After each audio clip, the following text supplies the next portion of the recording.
Bom dia! Estamos de volta com as nossas reflexões matinais, a Corsa da Manhã.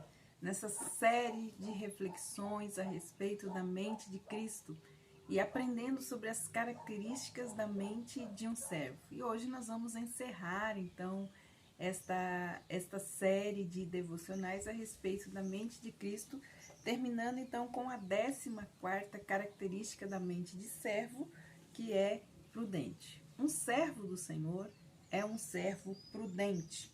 Então essa é a última característica. E a gente vê então essa característica na parábola do mordomo infiel lá em Lucas capítulo 16, versículos de 1 a 13. E nós vamos então fazer esta leitura.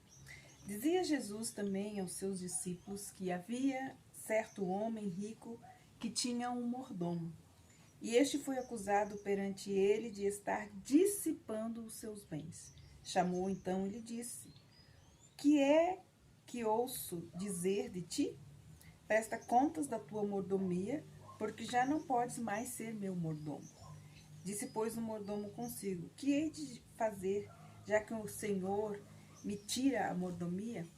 Para cavar não tenho forças, de mendigar tenho vergonha.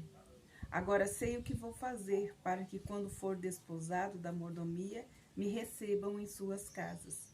E chamando a si cada um dos devedores do seu senhor, perguntou ao primeiro: quanto deves ao meu senhor? Respondeu ele: 100 cados de azeite. Disse-lhe então: toma a tua conta, senta-te depressa e escreve 50. Perguntei-o depois o outro: e tu quanto deves? Respondeu ele: 100 coros de trigo. E disse-lhe: toma a tua conta e escreve 80. E louvou aquele senhor ao injusto mordomo por haver procedido com sagacidade, porque os filhos desse mundo são mais sagazes para com a sua geração do que os filhos da luz. E eu vos digo ainda: granjeei amigos por meio das riquezas da injustiça. Granjeai amigos por meio das riquezas da injustiça, para que, quando estas voltarem, vos recebam ele nos tabernáculos eternos. Quem é o fiel no pouco, também é fiel no muito. Quem é injusto no pouco, também é injusto no muito.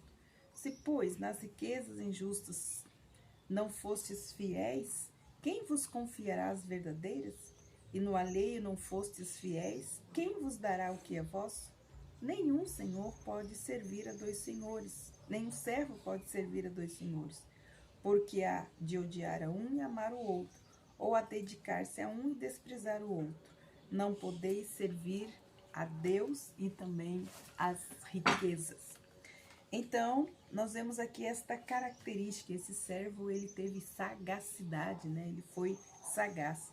Parece uma estranha qualidade para nós, né? Que se requer de nós, especialmente quando nós consideramos essa história não muito confiável, mas precisamos saber qual o princípio que está encerrada através dele.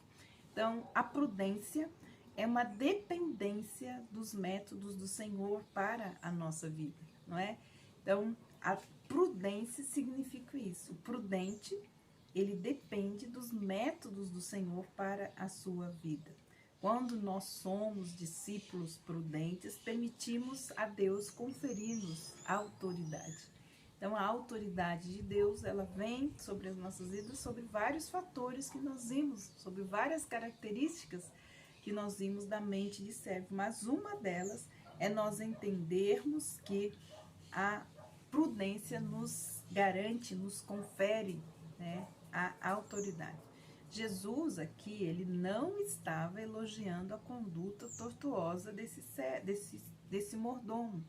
Ele enviou os 70 como cordeiro em meio aos lobos, diz Lucas capítulo 10, versículo 3. No entanto, ele fez a seguinte advertência, olhando a sagacidade desse servo: os filhos do mundo são mais prudentes para com a sua geração do que os filhos da luz, diz Lucas 16, 8.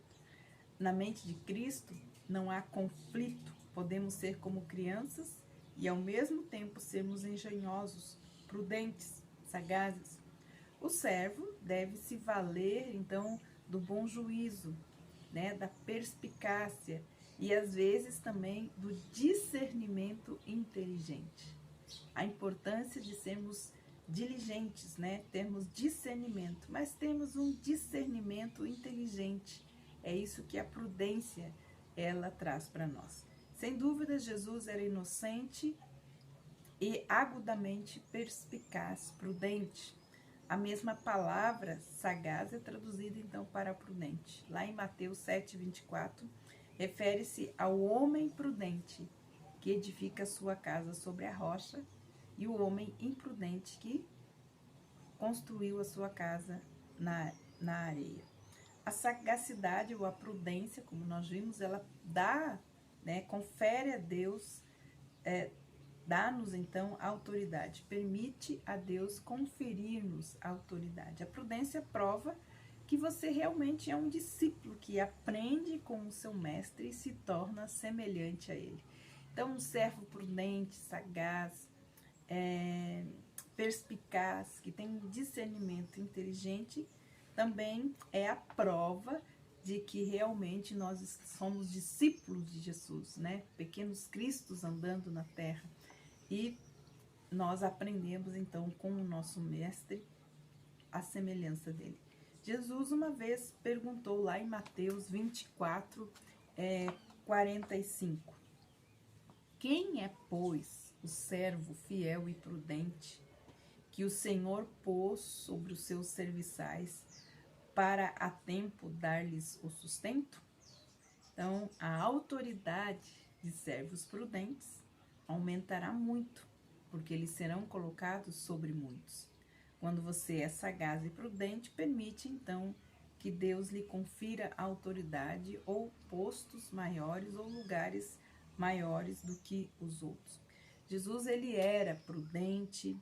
Quando nós vemos então a sagacidade, a prudência na vida de Jesus, nossa expectativa é que atinja alvos desejáveis e eternos, né? Qual é então o fruto, o produto final dos prudentes?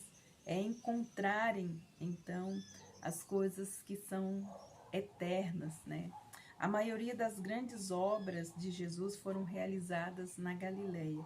São mencionados, na verdade, poucos milagres na Judéia em comparação ao ministério na Galileia e também na Pérea. Este é um sinal do que? De prudência. Jesus sabia muito bem que ele precisava terminar a sua missão na terra, então ele era muito prudente com as coisas que ele fazia, né?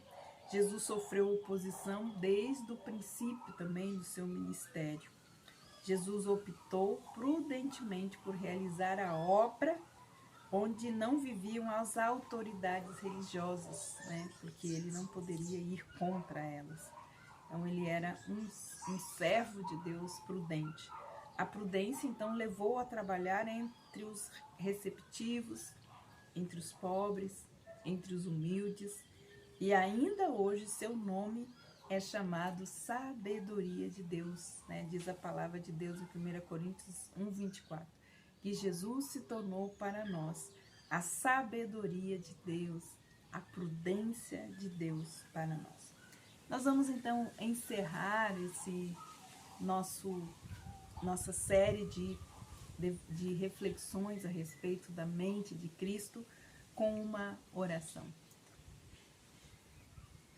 Pai Celestial, obrigado porque essas virtudes estão ao nosso alcance, pois somos seus servos, e ser servo vai de encontro à natureza de tudo o que tem sido ensinado culturalmente. Se me tem ensinado a olhar muito alto e preparar-me para ser o primeiro em tudo o que faço.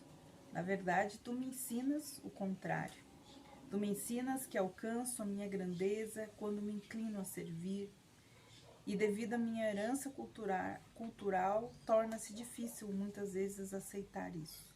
Porém, nós cremos em ti, tu sempre tens razão, não importando quão estranha possa parecer a tua palavra quando comparada com os padrões do mundo. Senhor, nós somos seus servos e estamos conscientes da grande distância entre o que sou e o que o Senhor Jesus pôs em prática na terra.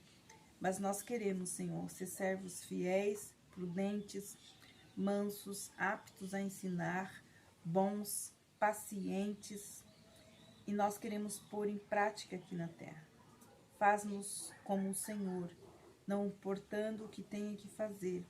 É o que nós te pedimos, Pai, em nome do teu Filho amado Jesus.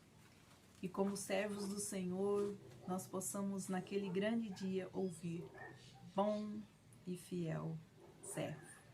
Que Deus abençoe você e até amanhã com as nossas reflexões matinais, a Corsa da Manhã.